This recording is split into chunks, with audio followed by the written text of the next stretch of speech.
From the underground to the world stage. One stage, countless voices. The conversation that shapes culture, politics, entertainment, and society.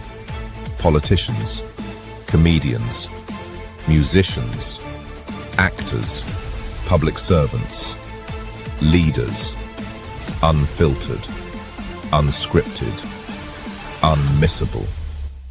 This is Debated Live.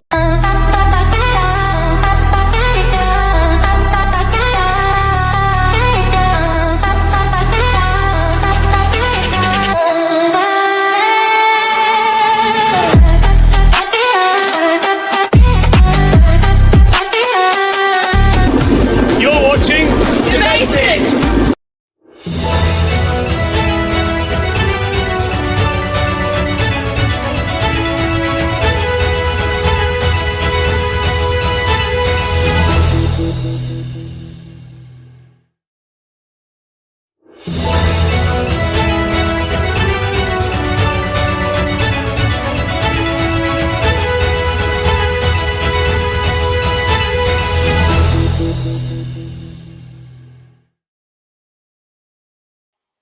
Ladies and gentlemen, welcome to Debated Live.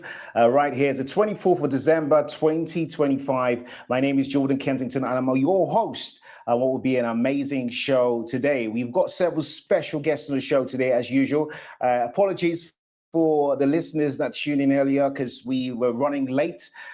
We don't normally run late, but these things do happen. It's a day before the big one. It's 24th of December. So yes, we are live and direct, and we have a special guest coming on the show today. It's a really, really special guest coming on the show. And just to give you a little background, when I saw, literally a couple of years ago, when I saw this guest online talking at this massive conference called TEDx, it literally, my team brought this video to me and I saw it. I said, nah, this is special on next level. And years after years, each year, this video still goes viral because it's probably the first time anybody has got onto the stages in the West to really explain to them what's really going on. Not like they don't know, but sometimes you need to spell it out to people.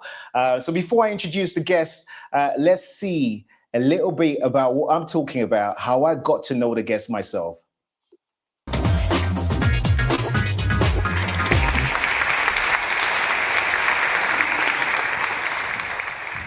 Good afternoon.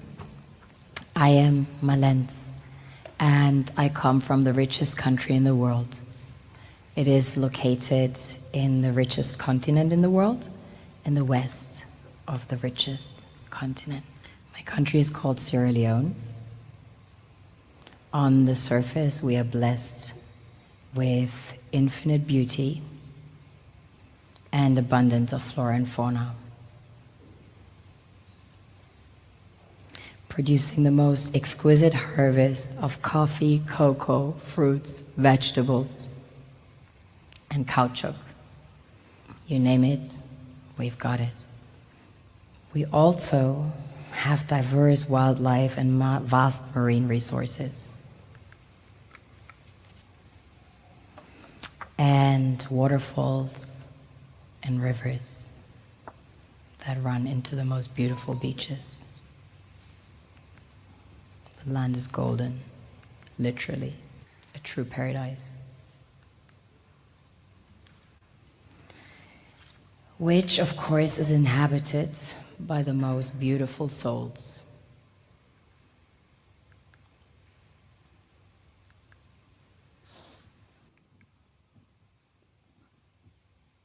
We have a very strong cultural heritage. In fact, Sierra Leone had the first sub-Saharan university. Prior to that, there was one in the kingdom of Timbuktu, which was the first university in the world, succeeding the great Gnostic schools of Egypt and Osiris. On a deeper level, we are blessed with the real treasures the kings and queens of this world desire.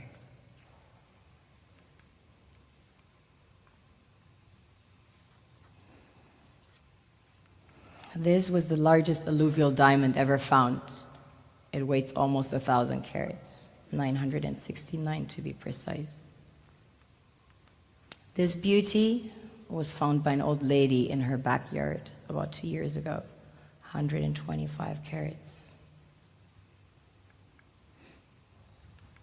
Some people mine gold in their backyards. That's quite common. Besides gold and diamonds, we have about 20 precious minerals that have been discovered as of today.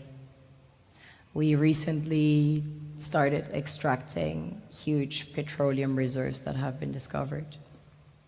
We have platinum, ilmenite to make titanium, rutile to coat jets, iron ore, the largest iron ore deposits in Africa, the third largest in the world.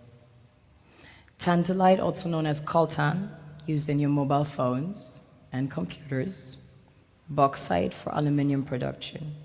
Zinc, chrome ore, copper, coal, phosphates, potassium, salt, lead, granite, asbestos, nickel, zircon. Furthermore, we have exquisite timber like mahogany, antique, and we have the most beautiful stamps in the world. Of course, the West needs Africa's resources most desperately to power airplanes, cell phones, computers, and engines. And the gold and diamonds, of course, a status symbol to determine their powers by their core and to give value to their currencies. One thing that keeps me puzzled, despite having studied finance and economics at the world's best universities, the following question remains unanswered. Why is it that 5,000 units of our currency is worth 1 unit of your currency, where we are the ones with the actual gold reserves? It's quite evident that the aid is in fact not coming from the West to Africa, but from Africa to the Western world. The Western world depends on Africa in every possible way, since alternative resources are scarce out here. So how does the West ensure that the free aid keeps coming? By systematically destabilizing the wealthiest African nations and their systems, and all that backed by huge PR campaigns, leaving the entire world under the impression that Africa is poor and dying and merely surviving on the mercy of the West. Well done, Oxfam, UNICEF, Red Cross, Life Aid, and all the other organizations that continuously run multi-million-dollar advertisement campaigns depicting charity porn to sustain that image of Africa globally. Ad campaigns paid for by innocent people under the impression to help with their donations.